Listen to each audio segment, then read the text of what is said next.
Bonjour Jacques, donc vous travaillez à l'agglo d'Agde et vous vous occupez de tourisme. Et nous nous trouvons ici devant, derrière nous, l'écluse ronde, très célèbre, donc qui dessert et le canal du Midi et une sorte de canal qui rejoint l'Hérault.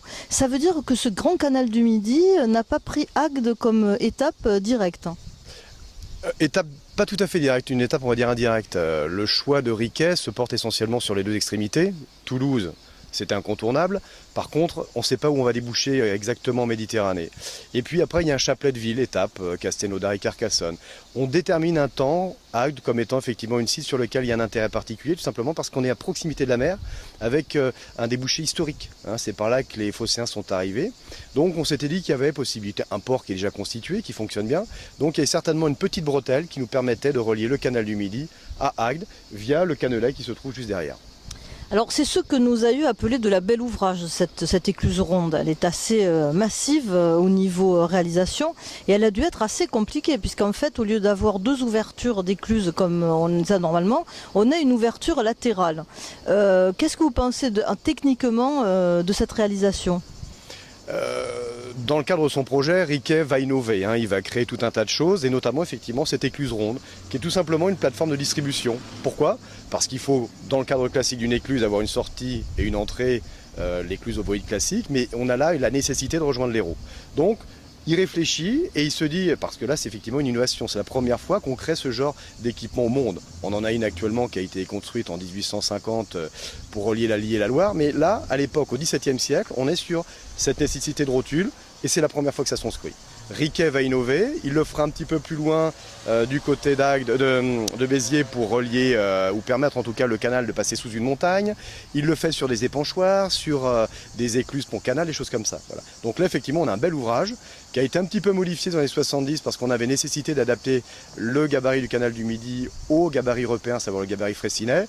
Riquet construit des bateaux adaptés au canal de 28 mètres et là il fallait passer à 38 mètres. Voilà, donc c'est pour ça qu'on a cette extension qui malheureusement a quelque peu changé la physionomie générale du bâtiment. Donc finalement, Agde, elle est très axée sur ses voies fluviales, sur l'Hérault, qui a été quand même à l'origine de son peuplement, et puis sur le canal du Midi. Alors est-ce que vous pensez que c'est un atout touristique majeur ce canal ? C'est un outil extraordinaire. Je veux dire, on arrive à motiver, à mobiliser des gens du monde entier à travers le canal du Midi. Il y a une esthétique générale, malheureusement un petit peu compromise aujourd'hui par l'abattage des patanes, mais c'est quelque chose qui va de toute manière régénérer, c'est un peu le phénix. Et puis on a quand même une position au sud de la France, donc vous mêlez la présence de l'eau, une esthétique et le sud de la France, vous avez là tous les ingrédients pour arriver à quelque chose d'extraordinaire. Vous venez de me définir le concept Odyssée. Voyez-vous, car le concept Odyssée, qu'est-ce que c'est ? C'est dire qu'un littoral n'existe que par son arrière-pays, qu'un arrière-pays doit déboucher sur un littoral, qu'il y a une nécessaire solidarité des territoires avec un entraînement sur les 4 saisons, et que donc vous pensez que l'héliotropisme, comme on le vivait dans les années 60, on arrive, on plante le parasol sur la plage et c'est tout, c'est fini ? C'est pas totalement fini, mais c'est quand même bien entamé. Aujourd'hui, on sent très nettement de la part des touristes une volonté de bronzer, ça c'est clair, parce qu'on a quand même des gens qui arrivent essentiellement du nord de l'Europe et qui sont un petit peu en déficit de soleil. Par contre, on a aussi des gens qui veulent s'ouvrir à l'arrière-pays, découvrir les richesses patrimoniales. Et il est vrai qu'ici, on a toute l'Antiquité, on a aussi une présence médiévale importante à travers tout un tas de petits villages juste derrière, là. Et puis, on a le canal du Midi, donc une présence du XVIIe siècle majeure. Et ça intéresse les gens. Alors après, c'est simplement la façon de le faire. Est-ce qu'on le fait en voiture ? Pas sûr. Mais grâce au canal du Midi, en circulation douce ou avec des vélos sur les berges, on peut arriver à découvrir le monument dans des conditions très, très intéressantes. En fait, ce que vous êtes en train de me dire, c'est que si les gens d'ici arrivaient à bien se regarder dans le miroir, ils prendraient conscience de tout ce qu'ils ont à offrir, c'est ça ? Je pense qu'aujourd'hui, effectivement, on a focalisé sur certains aspects qui sont très intéressants, économiquement rentables, mais on a aussi toute une palette de choses qui sont en réserve, qu'on pourrait valoriser peut-être un peu mieux. Alors on a des gros projets autour du canal du Midi juste derrière, avec l'extension du port, la valorisation de l'hôtel Riquet.